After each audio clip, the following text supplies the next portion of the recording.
What's the special trick?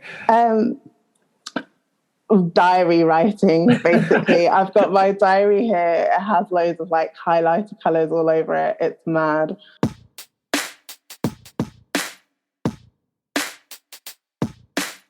Explaining things to them on their level is one way of just building that resilience in them, so that they know what's going on in the outside world.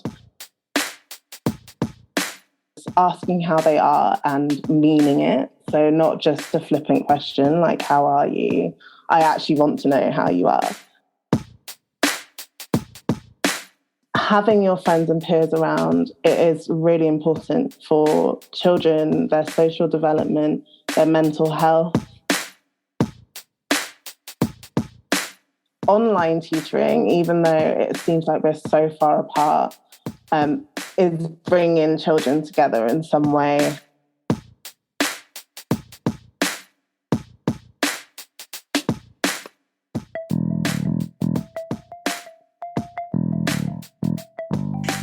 Welcome to the Qualified Tutor podcast. I'm your host, Ludo Miller, and I'll be interviewing tutors and thought leaders from across the tutoring landscape to inspire, inform, and motivate you to become the best tutor you can be. The Qualified Tutor community is a safe and supportive space for tutors who love to learn and grow. We offer training, resources, ideas, and a chance to connect with like-minded tutors. If you'd like to continue the conversation, join our Qualified Tutor community at www.qualifiedtutorcommunity.org or find it in the show notes. Welcome to Linda Larbi, and welcome to the next episode of the Qualified Tutor podcast. This is our 60th episode, so there's a bit of a celebratory buzz going on around here. A university researcher at UCL, and we'll be hearing more about the big plans that Linda and her team are working on there, and having completed an MSc in child development. Linda joins us today to discuss her experiences in the field of mental health and particularly that of children during the pandemic. This is an area that we cover in detail in the first and the fourth workshops of our level 3 qualification for tutors. And so we're very pleased to hopefully be adding this pod as further listening for all course participants and of course you today, our listeners. So welcome, Linda. Happy Friday. Happy Friday to you too. Thank you for having me. Not at all. The sun's coming out, the weather's getting good. It's a good time to be discussing a topic like this, to be discussing how children and tutors can be accessing and approaching their mental health coming out of a lockdown. But before we get into a little bit more of that and the work that you've been doing and the expertise that you have, I'd like to start with a question that we often start with, and which I'm very interested to hear the answer today. Linda, what kind of a student were you? That's a good question. So I think to most people, I came across as quite shy if I didn't know you. However, if I did know you, it was a completely different experience. So I think initially I came off as quite shy, very studious, but with the subjects that I liked. If I didn't like something, it wasn't so up my alley. Not that I wouldn't put effort into it. It would be more that I'd have to just struggle through it to get that grade or get that exam done. And so teachers knew when you didn't like a topic. I wouldn't say they didn't know, but I think they would probably see where I was putting in more effort and what I was more passionate about, definitely. Okay, bro. Well, hopefully we can get onto those passions and okay. So tell us a little bit more about what you've been working on in the past year or so. So in the past year, I have completed my MSc from the Institute of Education at UCL in child development. So I started in 2019, finished sort of October 2020. It was a bit longer than expected just because of the pandemic and having to change like dissertation topics and all these lovely things. But the majority of last year was spent completing my MSc.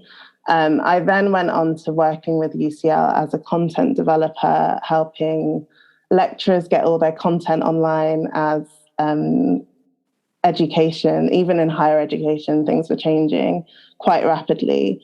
And then now I'm working alongside that as a research assistant, looking into university responses to Black Lives Matter. And then, of course, I'm tutoring on the side with Manning as well. Okay, so how do you keep all of these things going in your mind, Linda? What's the special trick? Diary writing, basically. I've got my diary here. It has loads of like highlighter colors all over it. It's mad. But honestly, I have to say keeping on top of it is easier because I have a passion for both tutoring and what I'm doing at the moment with UCL. I think they're both really important projects, especially the tutoring scheme at the moment. So I think that helps me to keep on top of it just because it is important for me and it's important for the people that are involved as well. Yeah, okay. So finding something that you love doing. There's that old cliche. I won't even bother saying the old cliche, but we know what that is. So how did you get into the tutoring then? Did that start in your undergraduate days or even before that? So tutoring, I actually started off by myself. So before I was hired by Manning, as a way of earning extra income, I used to put Gumtree adverts out Very good. for people that needed help with psychology, but at university level. So it was psychology and also things that branch off psychology. For example, I tutored someone that was doing a BA in education, but she just needed help with like essay layouts, reading through her dissertation, suggesting things. And then I was hired by Manning's when I was just starting my MSc. I actually then had to take a break because it was just a lot going on with completing a full-time master's at the same time. So I got back into it this year. And Johnny very kindly had held my position ready for me to take that back up again. Very nice. Yeah. Okay, the Gumtree ad. I've not heard of the Tutors Gumtree ad before, but that sounds like it could be a productive place. Maybe that's one tip to take away if you're looking for new tutoring work and listening to this. Thank you, Linda. Definitely. Very good. So just moving towards kind of, I guess, this lockdown specifically, so in the past year, and some of the impacts that it has had, it's obviously impacted all of us, and we can't expect to cover this whole topic in just one podcast. But in your experience in the past year, Linda, what do you think have been some of the biggest impacts of the lockdown, really, on students' mental health? I would say one of the biggest, straight off the bat, is the fact that students have not been surrounded by their peers. They haven't been able to see their friends in a normal setting, under normal circumstances. And having your friends and peers around, it is really important for children, their social development, their mental health, having peers that you can rely on. For children, talking to peers is very different to talking to adults. So if they've gone from having their friends around, being able to play outside, to just having, parents around or guardians at home, even though they could rely on those relationships as well, it's a very different dynamic to being able to quickly talk to your friend about something or unloading and just having fun with your friends. So I think that's one of the biggest impacts that the pandemic has had. Yeah. So did your MSc in child development prepare you in any way for this year and the effects it's had on children, or? I think it did in a sense, because I've always been interested in children's mental health and well-being. So a lot of what I was taught at MSc level and a lot of what I was reading was about children's mental health and well-being, but more in the context of learning and atypical development, things like autism, global developmental delay, that sort of thing. But it definitely feeds into mainstream, and it feeds into everything that children are experiencing at the moment. Yeah. So I'm interested to know how much do things like tutoring and teaching, how much are they part of a master's in a topic area like child development? Are they things that are brought up in the teaching and the studying?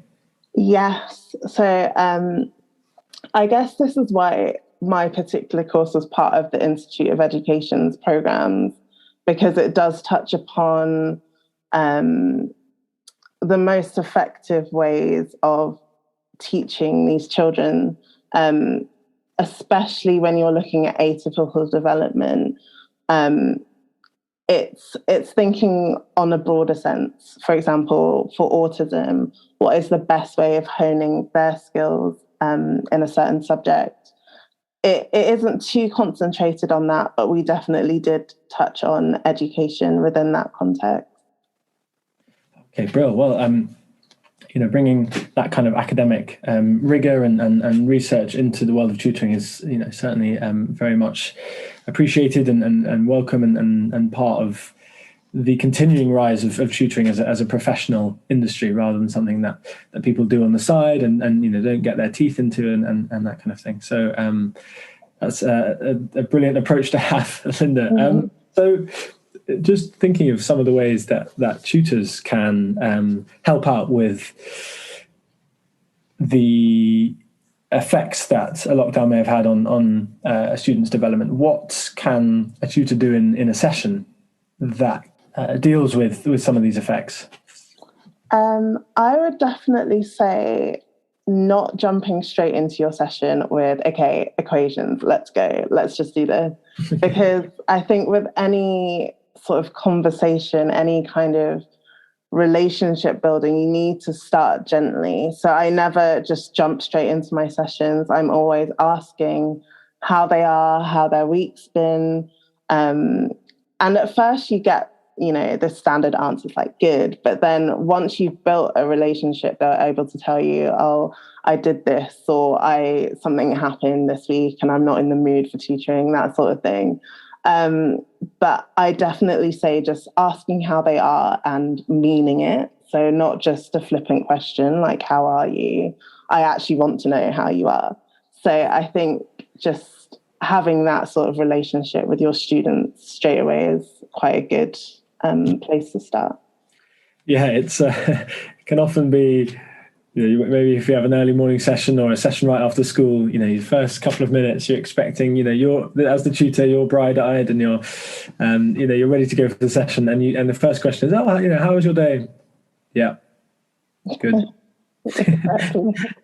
Suddenly you think all the energy has been drained from the session, but of course they're working their way into the session. So do you have any more tips that you could add there for getting a child's kind of thinking and learning, and any games that you play to start off to keep the child interested? Definitely. It's funny you've asked that, because I also shared this in the last QT Zoom meeting that we had.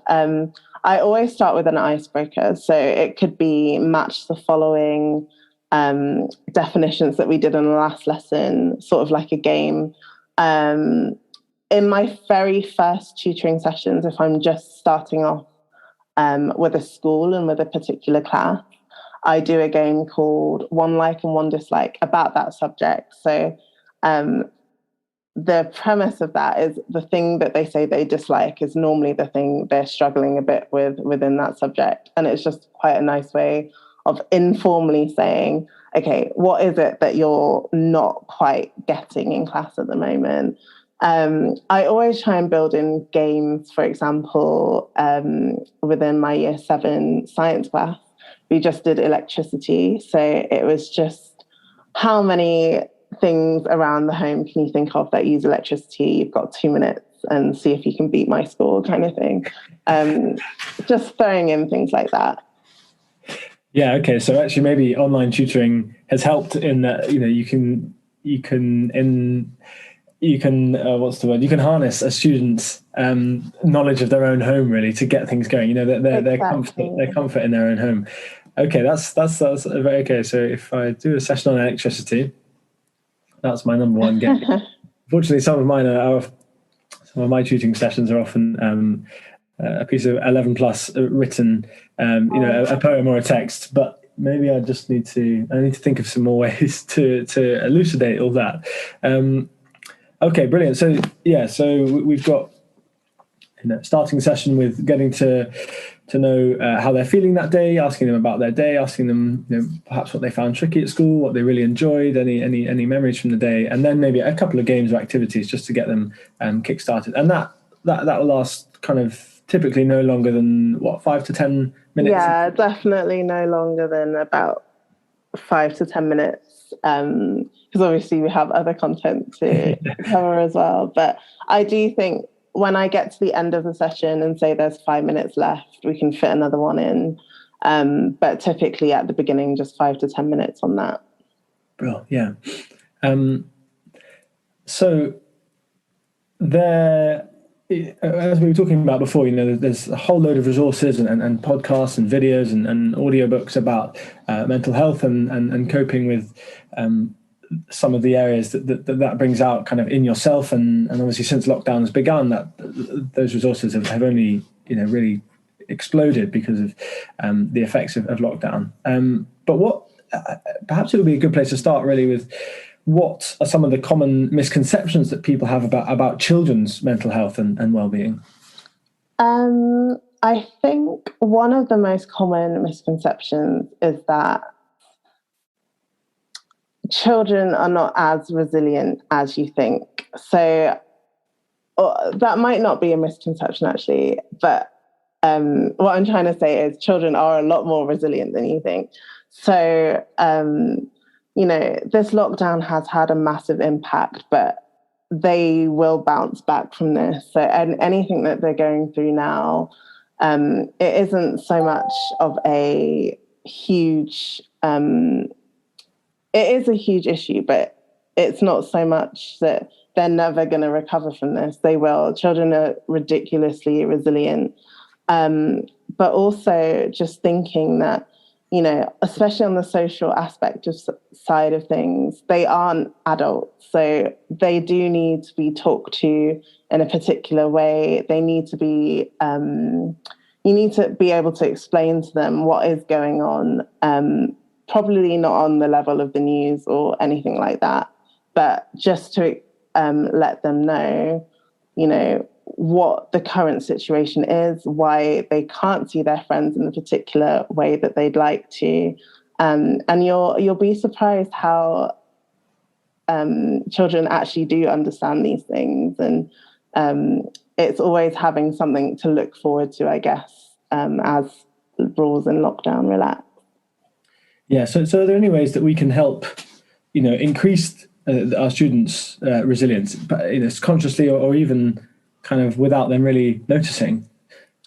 I would say just keeping them updated. So, for example, I'm not all the time, but sometimes in my sessions, if there has been a rule that's been relaxed that week, I might say, have you managed to go out and play football with that friend that you haven't seen in ages? So I think explaining things to them on their level is one way of just building that resilience in them, so that they know what's going on in the outside world.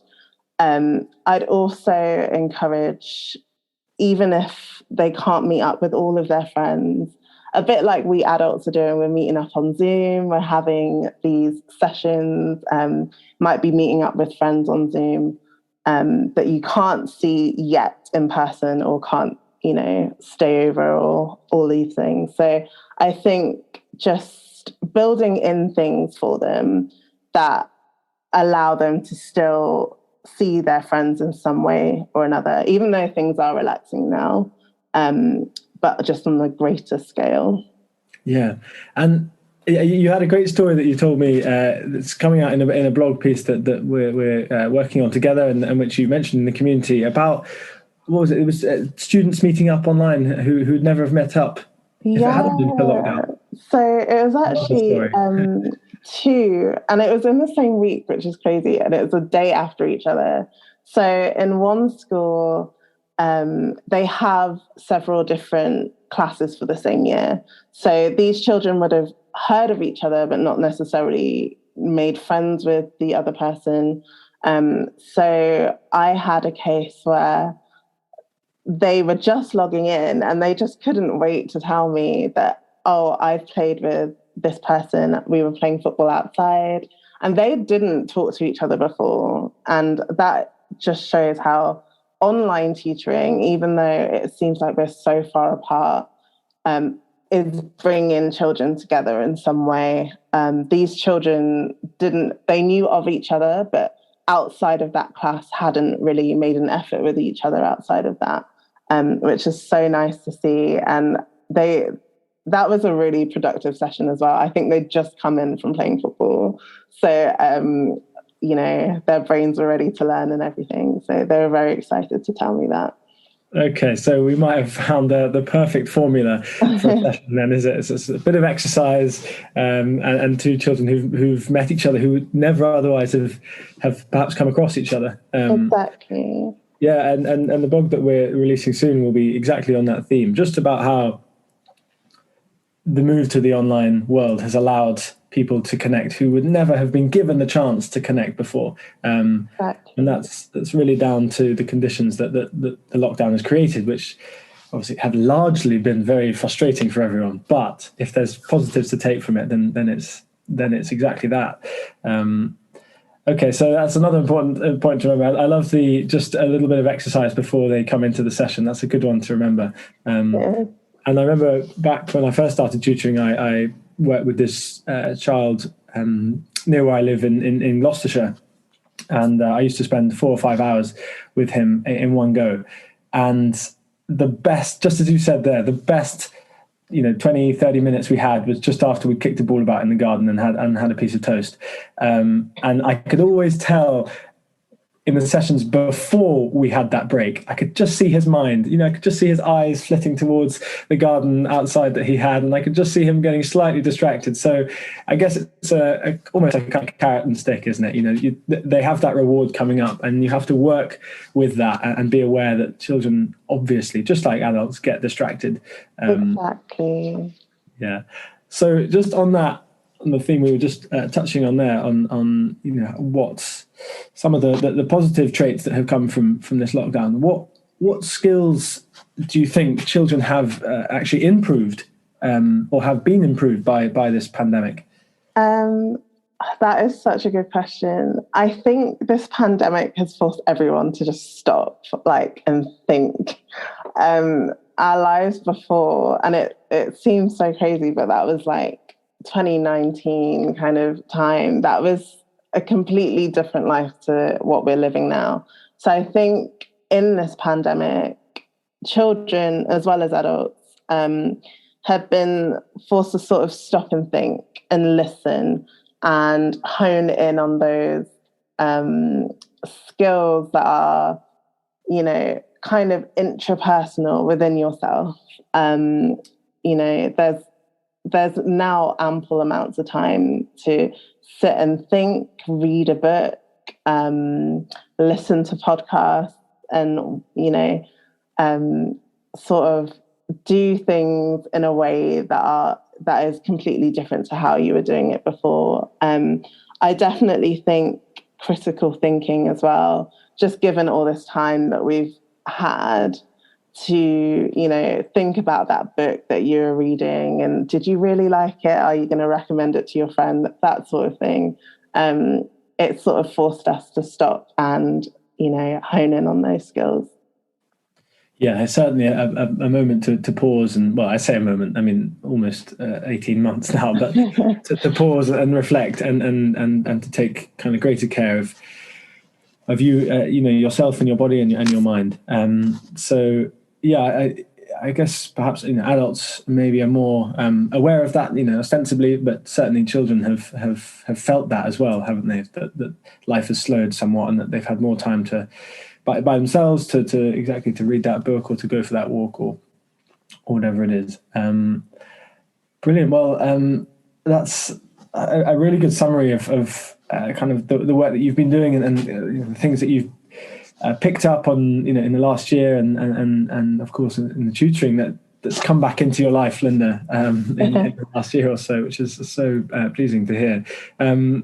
So what does the rest of the summer hold for you then, Linda? What does the rest of this year hold? Good question. So tutoring naturally comes to a sort of slow, not quite an end, but definitely slows down when the kids are on summer holidays. I will be carrying on with this research role that I have at UCL. That naturally will sort of tailor down in the holidays as well. So I am at the moment, I say I'm going to be really cracking on with these job applications, either within higher education, because I've actually really liked working for the university, but also within child mental health and wellbeing. I think I am always going to have tutoring as a role, probably more a supporting role to a main role, but it has been brilliant this year, and I can't thank Mannings enough, really, and QT. It's been great. Wonderful, yeah. So just to end, it's someone, one of our listeners who is looking to get into tutoring and has heard Mannings kind of a few times. What can the tutor expect from working for Mannings? They are such a very personable company. So we have sort of tutor meetups. It is a growing company. So they were a lot smaller when I joined, but now, especially with the NTP scheme, it's growing and growing and growing. They are a lovely company to work for. Johnny and everyone that's there will really try and find you roles to suit you. Obviously, this kind of tutoring fits around your schedule as well. So they are very respectful of your time, which is great. Yeah, which is very useful if you're trying to fit in your sessions with the other things that you do kind of in your work or in your undergraduate degree or masters. So yes, I fully endorse Manning's tutors and the wonderful work they're doing. Thank you so much, Linda. That was a very succinct and very helpful conversation for people working with students and people who, even tutors who are grappling with their own well-being during the past year. So thank you very much. I hope you enjoyed coming on. I wish you all the best for the research role. Thank you so much. And looking forward to this summer with obviously the Love Tutoring Festival that will be taking place at the end of June, which Linda will have. There's a surprise coming for all of those attendees who will be attending the festival this summer, and we're ending the festival with a wonderful day of events in which Linda will be taking part as well. So catch Linda there, catch Linda within the QT community, and obviously if you are thinking of working for Mannings, you will have the pleasure of coming across Linda as well. So thank you once again, Linda. Thank you for having me. That's not a problem, and we'll catch up again in the community. Okay, great. Thank you. Thanks, Linda. Bye. Bye.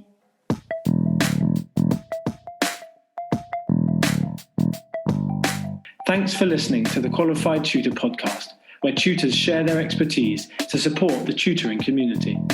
If you'd like to continue the conversation, join our Qualified Tutor community at www.qualifiedtutorcommunity.org or find it in the show notes below.